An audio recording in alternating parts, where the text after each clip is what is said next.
These 5 Native American warriors became legends, fighting for their people and their land, striking fear into their enemies. Osceola was the nightmare of the U.S. Army during the Seminole Wars. He used swamp warfare, ambush tactics, and deception to fight off multiple American invasions. His warriors would attack without warning, then vanish into the Florida wilderness. Even after being captured under a false truce, he never surrendered his pride or his people.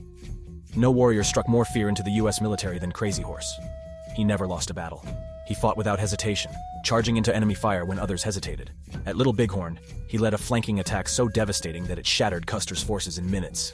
Crazy Horse was so feared that even in death, his people kept his burial site secret to protect his spirit. Tecumseh wasn't just a warrior. He was a visionary who nearly turned the tide of history. He united dozens of tribes, creating the largest native resistance force ever seen.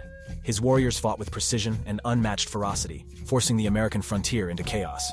U.S. generals feared that if he succeeded, native forces could stop expansion permanently. Even in death, his legacy as one of the most brilliant military minds in history remains.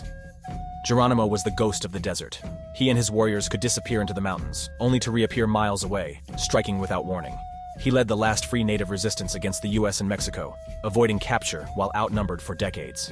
His enemies believed he had supernatural powers because no bullet or soldier could stop him. It took 4,000 U.S. troops and relentless pursuit to force his final surrender. Even then, he refused to bow. The Comanche were the most feared warriors on horseback, and Quanah Parker was their greatest leader. His warriors could fire arrows with deadly precision while riding at full speed, overwhelming enemies before they could react. He led brutal raids on Texas settlements and U.S. cavalry forces, earning a reputation as unstoppable. Even after being forced onto a reservation, he never surrendered his warrior spirit, leading his people through a new era without ever breaking.